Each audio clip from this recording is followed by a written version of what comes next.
अस्सलाम वालेकुम सगाई सेहत हज़ार नेमत में खुश आमदीद। मेरा नाम मोहम्मद तैयब है और मैं हूं मोहम्मद ज़ीशान और हमारी तरफ से और इस चैनल की तरफ से आप सबको ईद उल अज़हा बहुत ज़्यादा मुबारक।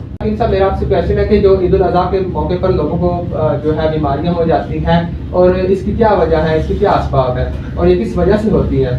जी, ईद उल अज़हा के मौके पर बहुत लोगों को अक्सरियत जिनको सेहत के मसाइल का सामना करना पड़ता है वो खाने, कब्ज़, कैर, मतली, हाई ब्लड प्रेशर, कोलेस्ट्रॉल वगैरह के मसाइल हैं जिसकी वजह से गैस्ट्राइटिस भी मिल सकते हैं। इस वजह से खाने में बेहतियाती हो जाती है। आप खाना समझदारी से नहीं खाते, गोश्त बहुत ज़्यादा जो है ना कच्चा खा जाते हैं, जैसे कि भाई अनभुना सा, तो मिसाले बहुत ज़्यादा होते हैं, तेल उसमें बहुत ज़्यादा इस्तेमाल करते हैं और चहलकदमी बिल्कुल नहीं करते आप। इसमें चहलकदमी करना बहुत ज़्यादा आपके लिए फ़ायदेमंद है। आप कहते हो कि भाई ईद की छुट्टियाँ, खाओ बस पियो सो जाओ, ये चहलकदमी आपकी सेहत के लिए बहुत ज़्यादा ज़रूरी है। अगर चहलकदमी नहीं करेंगे तो आप बीमार होंगे ही होंगे। उसके अलावा आप उस गोश्त के साथ रोटी कम से कम खाएं गंदम की, उसकी वजह से भी आपकी सेहत के असरात जो है ना बैड इफेक्ट पड़ते हैं, तो जिसकी वजह से आप बीमार होते हैं। अगर आप गोश्त खाना चाहते हैं तो फिर गोश्त ही खाएं।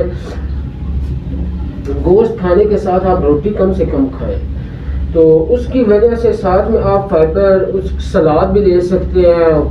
फल बहुत ज़्यादा इस्तेमाल करें और देखें कि भी गर्मी में है ईद उल अज़हा, आप अगर गर्म गोश्त भी बहुत ज़्यादा खाते हो, ऊपर से आप ठंडी चीज़ें भी नहीं खाते, इसकी वजह से आपको ब्लड प्रेशर हो सकता है, बवासीर हो सकती है, इस हैज़ा हो सकता है। ऐसे मसाइल हैं जिसकी वजह से आपको ना वो बीमारी का सामना करना पड़ सकता है और आप हॉस्पिटल में जा सकते हैं। जी, तो आखिर फिर लोग इसमें क्या असबाब इस्तेमाल करें? क्योंकि ऑफिस में मैंने देखा कि लोग अगर बेहतियाती करते तो उनको खास तौर पे मैंने देखा कि उनको हैज़ा हो जाता है और ब्लड प्रेशर जो मरीज हैं उनको अक्सरियत में ब्लड प्रेशर का मसला बन जाता है। इसमें सबसे पहले ये है कि भाई हम खाने के साथ कोल्ड ड्रिंक्स का बहुत ज़्यादा इस्तेमाल करते हैं। कोल्ड ड्रिंक्स मेहरबानी करके छोड़ने नहीं। अगर आप कोल्ड ड्रिंक्स नहीं छोड़ सकते तो फिर तो माजरत है, कोल्ड ड्रिंक आपको बहुत ज़्यादा नुकसान करेगी।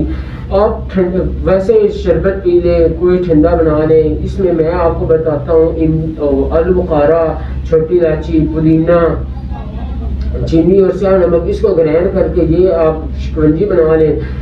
उसके अलावा आप फ्रूट बहुत ज़्यादा खाएं। फ्रूट में भी आप कोशिश करें ज़्यादा से ज़्यादा आलू बुखारा खाएं। आलू बुखारा आपके लिए बहुत ज़्यादा फ़ायदेमंद है। उसके अलावा आड़ू है, थोड़ा सा उसके ना नुकसानात हैं जिसकी वजह से आप वो नहीं खा सकते। आम है, आम गर्म बहुत ज़्यादा होता है, तो आपको गर्मी में वैसे ही गोश्त बहुत ज़्यादा खाया होगा तो आम भी आपके लिए नुकसानदाह साबित हो सकता है। आप वैसे सलाद भी बहुत ज़्यादा खा सकते हैं, रायता बनाकर उसके साथ खाएँ। जी, तो जो ब्लड प्रेशर के मरीज हैं क्या वो भी कोल्ड ड्रिंक्स जो क्योंकि ऑफिसर किंग साहब मैंने देखा कि ना, मैंने ये सुना है कि लोग कहते हैं कि कोल्ड ड्रिंक्स से आपने जो चीज़ खाई होती है वो ज़ाया हो जाती है।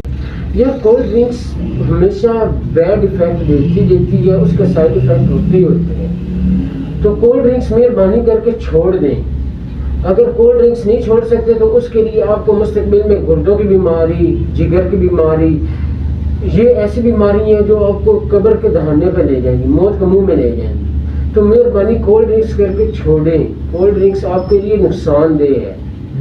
तो हकीम साहब मादर के साथ मैंने ये देखा है कि लोग ना मतलब बेहतियाती बहुत ज़्यादा करते हैं। अब ईद उल अज़हा आई है, ठीक हो गया, तो ईद उल अज़हा के पहले दूसरे दिन लोग हद से ज़्यादा गोश्त का इस्तेमाल करते हैं जिनकी वजह से अक्सरियत में उनको हैज़े का मसला बन जाता है। जी, वो ये है, मैंने पहले भी बता चुका हूँ कि भाई गोश्त के साथ आप चहलकदमी करें और ये जो शिकंजी बताई है आपको, आलू बुखारा, छोटी इलायची, पुदीना, पानी फिल्टर वाला और चीनी नमक, इसको आप ग्राइंड कर दें ग्राइंडर वाली, और ये सारा दिन घूट कर पिए। इसके साथ इंशाल्लाह आपको कोई ऐसा मसला नहीं होगा। सो गाइस, हमारी वीडियोस आपको कैसे लगे? अगर हमारी वीडियो आपको अच्छी लगी हो तो हमारे चैनल को लाइक करें, सब्सक्राइब करें, बेल आइकन प्रेस करें। और ना हमारी आपको यही हिदायत है कि ईद उल अज़हा आ रही है, इस पर आप बेहतियाती ना करें। हकीम साहब ने भी आपको बहुत सी तजवीज़ दी हैं और सुन्नत के तरीके से, क्योंकि कुर्बानी अल्लाह और उसके रसूल के लिए होती है, तो उनके अहकामात के मुताबिक आप ना उन चीज़ों का इस्तेमाल करें, बेहतियाती ना करें। बेहतियाती कल जाके आपके लिए बड़े मसाइल खड़े कर सकती है। तो खुश रहें, अल्लाह ताला आपको सेहतमंद रखे और दोबारा हम दोनों की तरफ طرف سے, اس چینل کی طرف سے آپ کو بہت بہت عید الاضحیٰ بھی مبارک ہو اور حج اکبر بھی مبارک ہو. اللہ تعالیٰ آپ کو خوش رکھے, خوش رہیں, صحت مند